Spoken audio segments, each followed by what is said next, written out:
नमस्कार दोस्तों, आप सभी का स्वागत है मेरे YouTube चैनल के ऊपर।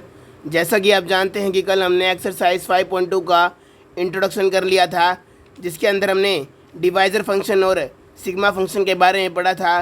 तो आइए आज हम एग्जांपल स्टार्ट करते हैं।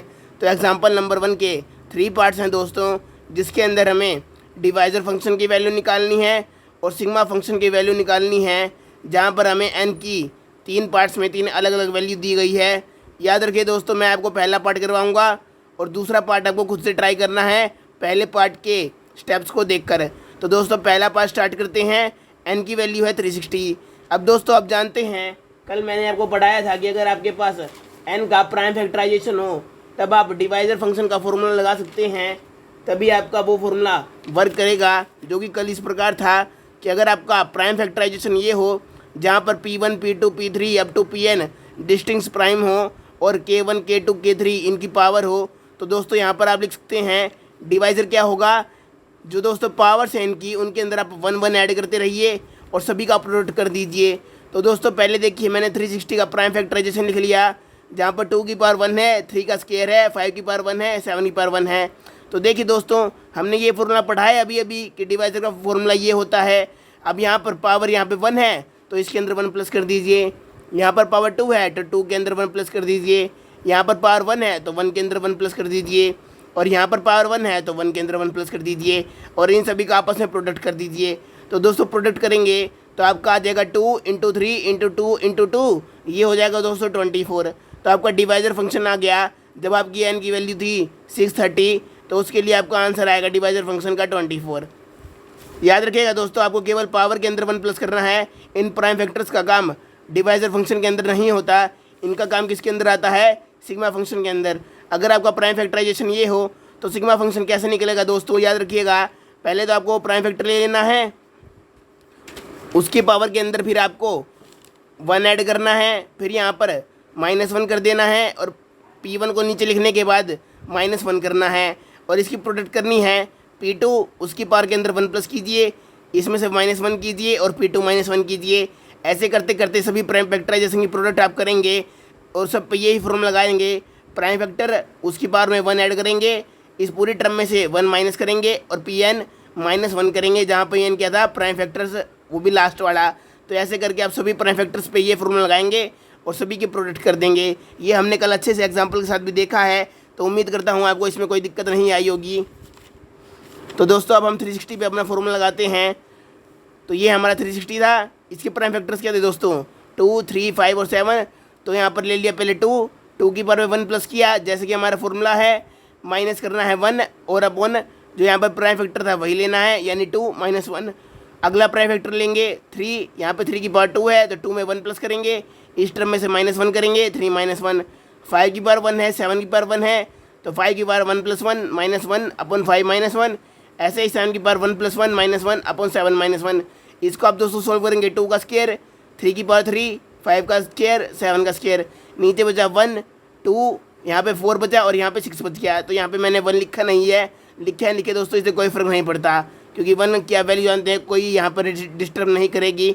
इसको सोल्व करेंगे दोस्तों, 4 - 1 3 आ गया।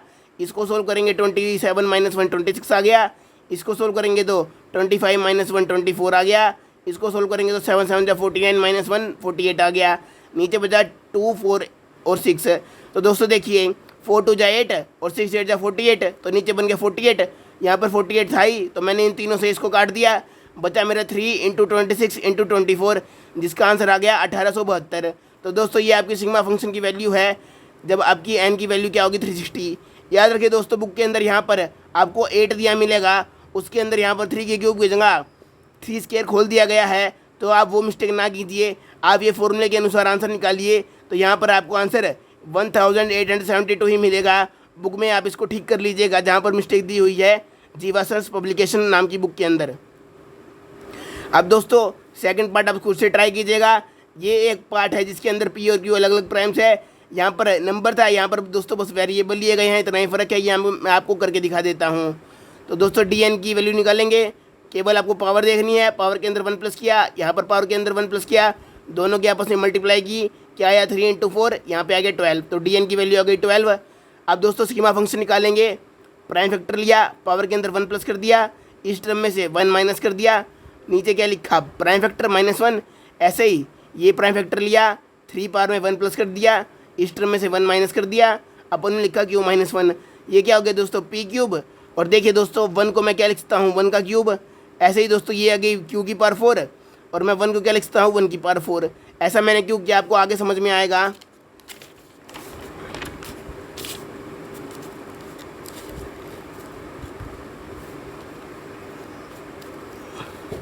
ये देखिए दोस्तों मैंने यहाँ पे लिख लिया पी का क्यूब माइनस क्यू की पावर 4 अपॉन पी -1 और क्यू -1। अब दोस्तों देखिए मैंने आपको बताया ये आपको क्या लिख सकते हैं 1 का क्यूब। तो दोस्तों आप जानते हैं A cube minus B cube क्या होता है, A minus B upon multiply में A square plus B square plus A B. ये A cube minus B cube की आइडेंटिटी होती है। ये क्या है 1 का क्यूब और ये पी का क्यूब।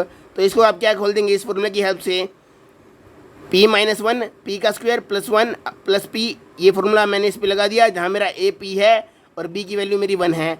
यहाँ पे दोस्तों कौन सा फॉर्मूला लगेगा, आप जानते हैं ए स्क्वायर माइनस बी स्क्वायर क्या होता है ए प्लस 1 इंटू ए -1। अब दोस्तों ये किसका स्क्वायर है, ये है स्क्वायर क्यू स्क्वायर का और ये स्क्वायर किसका है 1 का। तो दोस्तों आ गया क्यू स्क्वायर का स्क्वायर -1 यानी क्या आ गया दोस्तों हमारा क्यू स्क्वायर प्लस 1। एक तो आ गया दोस्तों हमारा क्यू स्क्वायर प्लस 1, एक साथ में हमारा मल्टीप्लाई में आ गया क्यू स्क्वायर -1। ठीक है दोस्तों। अब देखिए दोस्तों यहाँ पर क्यू स्क्वायर -1 आ गया। इसी फॉर्मूले की मदद से ए स्क्वायर माइनस बी स्क्वायर से क्यू स्क्वायर -1 को खोल दीजिए तो क्या मिला हमें क्यू प्लस 1 क्यू -1 और ये फैक्टर ऐसा कैसा क्यू स्क्वायर प्लस 1 वाला। अब देखिए दोस्तों माइनस वाले से इससे काट दीजिए और ये पी -1 को पी -1 से कैंसिल कर दीजिए। आपको ये टर्म बचेगी, ये टर्म बचेगी और ये टर्म बचेगी। तो यही दोस्तों आपका आंसर है। अगर आप चाहे तो इन दोनों के आपस में मल्टीप्लाई करके भी कर सकते हैं, वो भी आपका आंसर ठीक होगा और ये भी आपका आंसर ठीक है। बुक के अंदर इन दोनों फैक्टर्स की आपस में मल्टीप्लाई की हुई है। अब दोस्तों करते हैं एग्जाम्पल नंबर 2। एग्जाम्पल नंबर 2 के अंदर हमें कहा गया है कि हमें n की एक ऐसी वैल्यू निकालनी है जिसके लिए dn क्या हो 10 हो, यानी जो डिवाइजर फंक्शन हो वो 10 हो। तो हम इस केस में n की वैल्यू निकालनी है और उसके बाद n की वैल्यू निकालने के बाद हमें जो वैल्यूज़ आएंगी अलग अलग उनमें से लिस्ट वैल्यू यानी सबसे छोटी वैल्यू को भी निकाल के दिखाना है। यानी दोस्तों इस केस में n की 1 से ज़्यादा वैल्यू आएंगी, उनसी भी वैल्यूज़ में से हमें जो सबसे छोटी वैल्यू है उसको फाइंड आउट करना है। ठीक है, तो dn दोस्तों हमारा n हो गया, यानी जो dn हमारा 10 के इक्वल हो गया। ये दोस्तों हमें गिवन है कंडीशन में। अब दोस्तों आप जानते हैं 10 को आप क्या लिख सकते हैं, या तो 2 × 5 10 होता है या 1 × 10 होता है। 10 के यही दो पॉसिबल केस हैं जहाँ पर इसके 10 के पॉजिटिव डिवाइजर्स आएंगे, या तो 2 × 5 या 1 × 10। अब दोस्तों हमारा डिवाइजर का फॉर्मूला क्या होता है k1 + 1 k2 + 1 अपॉन kr + 1, जहाँ पर k1 k2 kr क्या है powers of the factors of n। ठीक है दोस्तों। अब दोस्तों क्योंकि देखिए ये 10 के इक्वल है और 10 केवल दो ही फैक्टर्स में टूट सकता है, यानी एक तो एक पहला फैक्टर होगा एक दूसरा, यहाँ पर भी एक पहला फैक्टर होगा एक दूसरा। यानी दोस्तों जो dn है उसके केवल दो ही फैक्टर्स होंगे क्योंकि 10 के दो फैक्टर हैं और ये 10 के इक्वल है, यानी dn के भी केवल दो ही फैक्टर होंगे, एक तो पहला नंबर एक दूसरा नंबर। अब दोस्तों एक हमारे ये केस बनता है, एक ये केस बनता है। तो केस नंबर 1 को कंसीडर करेंगे जहाँ पर 10 की वैल्यू क्या है 2 × 5। अब दोस्तों देखिए ये वैल्यू 10 के इक्वल है और आपको ये वैल्यू इसके इक्वल लानी है। तो दोस्तों देखिए मैंने dn को क्या लिख लिया, dn हमारा किसके इक्वल है 10 के और 10 किसके इक्वल है 2 × 5 के।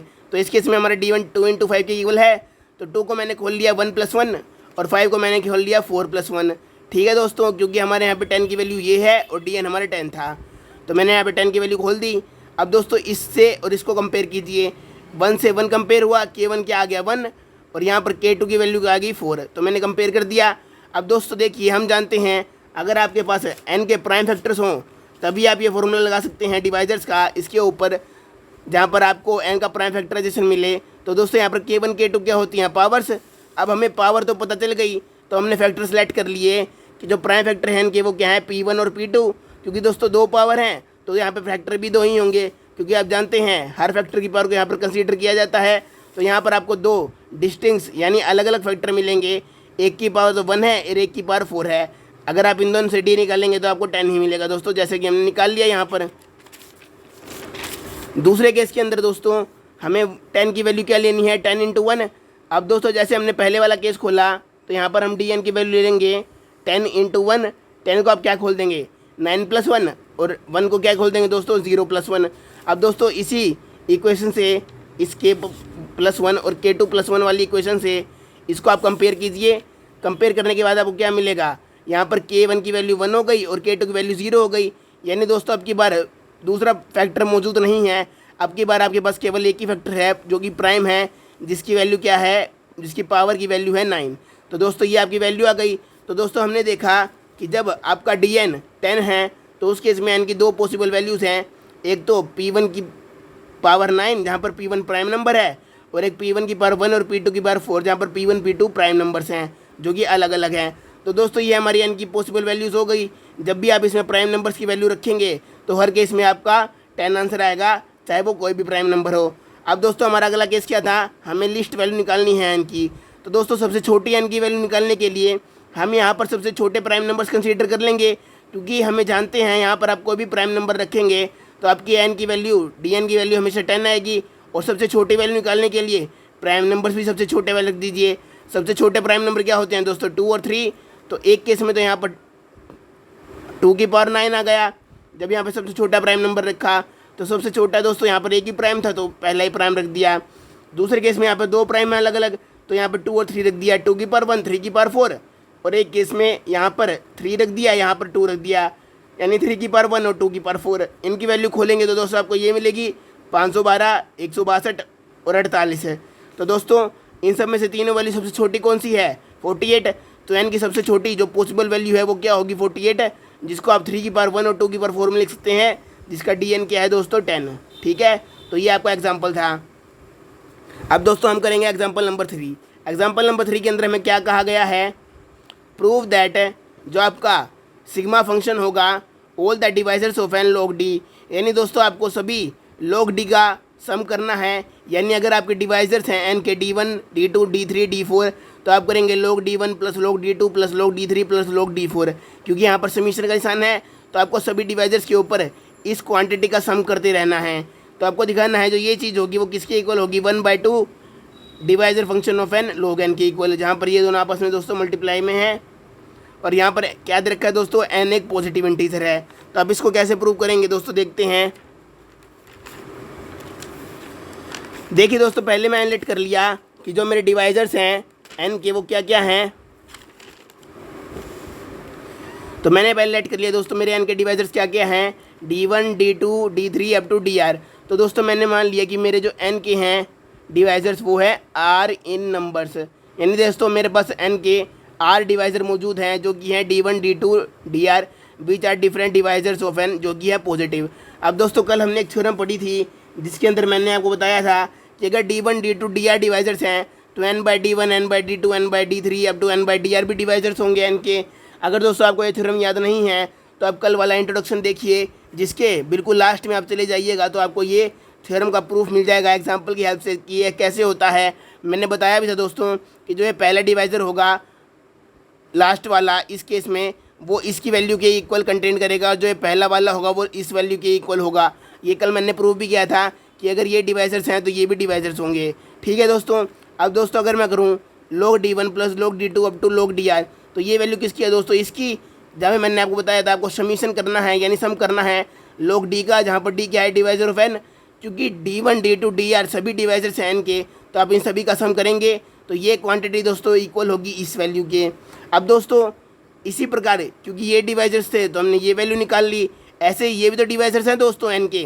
तो दोस्तों अगर आप इन सभी का सम करेंगे log वैल्यूज़ का तो भी ये क्वांटिटी सेम आएगी दोनों तरफ से, क्योंकि ये भी तो दोस्तों क्या है डिवाइजर्स का सम।